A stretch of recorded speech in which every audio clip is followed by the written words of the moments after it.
Today was a big step backwards, or step forwards, depending on how you look at it, I guess. The last few months of my life have been like that, a contradiction, both good and bad, true and false at the same time, a paradox. I'm Schrodinger's cat. I'm the alpha and the omega. I'm dying and being reborn simultaneously right before your eyes. I decided that I'm going to therapy, as I can no longer trust my brain to know what's good for it. I know I promise funny stuff soon. I have a script about pedophiles that I think is really funny. I just haven't been able to record it because my mental health has deteriorated to the point where everything I do is exhausting. I barely do anything anymore other than lay on the couch getting up periodically to masturbate. I'm essentially living the life of a cam girl, sans the donations. Maybe I should get a LoveSense vibrator. Maybe then I'd get some tokens. I tried going no-fap last week. My plan was to go 40 days and 40 nights, just like Jesus when he fasted in the desert. The devil tried to tempt him, but Jesus was like, no, I don't think I will. And he emerged triumphantly 40 days later to preach his gospel in Galilee. That and to buy a hamburger, I'm assuming, because 40 days in the desert with no food, my man must have been famished. I lasted 6 days.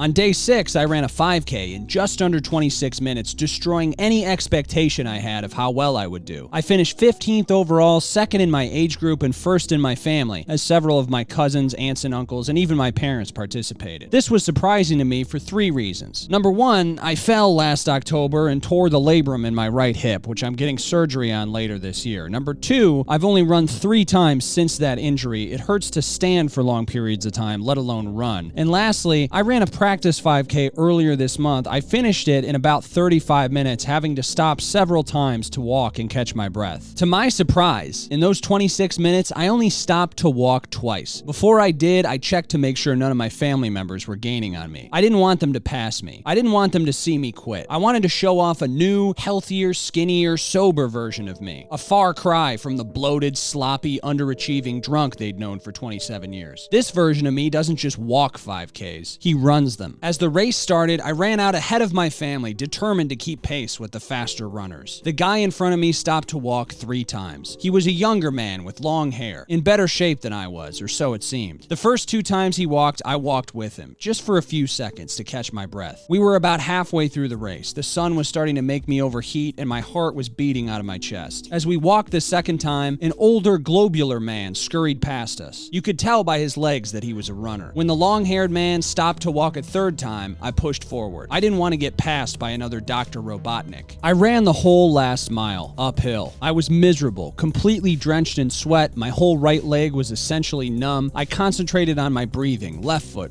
ow. Left foot, right foot, ow. I could hear distant applause and shouting as the winners of the race began to cross the finish line. At this point, there was no question. I was finishing that goddamn race. I'd pass out from heat exhaustion before stopping to walk again. I crossed the finish line in 25 minutes and 52 seconds. As proud of myself as I'd been in a long time. That's the nice thing about races. They end. Whether you got in first place or last, at some point the fucking thing is over and you get to go home. That's the problem with life. It doesn't end. Later that day, I did an edible in celebration. Immediately, the addiction cycle kicked back in. Suddenly, the joy and exuberance of my accomplishment was replaced by anxiety and craving. I asked my friend Levi for a cigarette. He's a good friend, so he said no. I hadn't consumed THC in a week, after deciding that I'd save it for special occasions only. I started smoking weed only 6 months ago as a bridge to get me over my alcoholism. At first, I enjoyed it. It helped me relax. It made me more creative, but it also contributed heavily to my depression. A silly Sunday afternoon would always be followed by an anxiety-ridden, melancholy Monday morning hangover. The solution, of course, was more weed. Here we go again. I took a swim off the dock of my family's cottage on Frentress Lake after the race. As is tradition, I contracted a bit of an upper respiratory infection. I swear that water is full of pesticides. Feeling sick and kind of burnt out from the last 24 hours, on the morning of July 4th, I took some medicine to soothe my itchy throat. What we thought was non-drowsy medicine turned out to be quite the opposite. I left the family reunion early and returned to the hotel, where I slept for several hours, missing the 4 o'clock parade. I woke to a call from my wife. It was getting late and she was tired of people asking her where I was. "Do you want to come back for the fireworks?" she asked. I didn't. I took an edible and masturbated instead. The devil offered me bread and I caved. A big step forward forward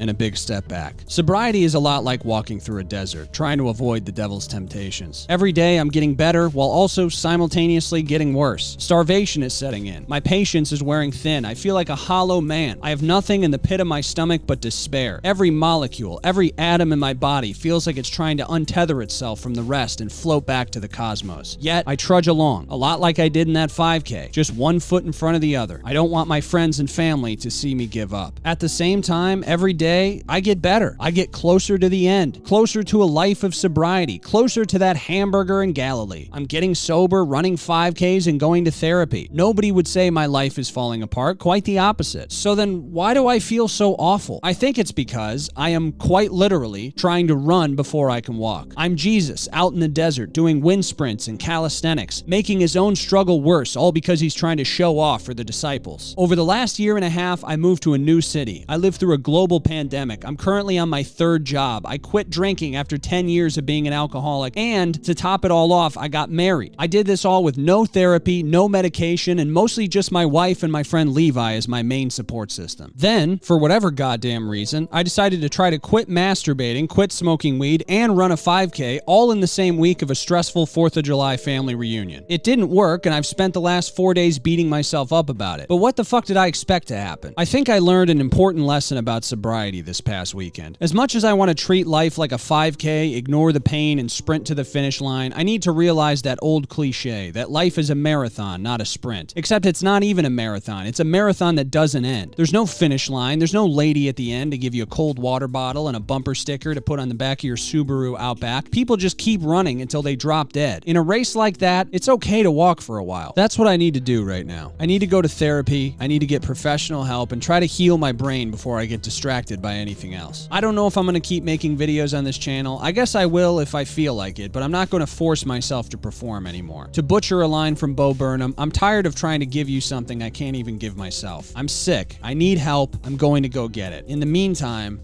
I'm going to walk for a while.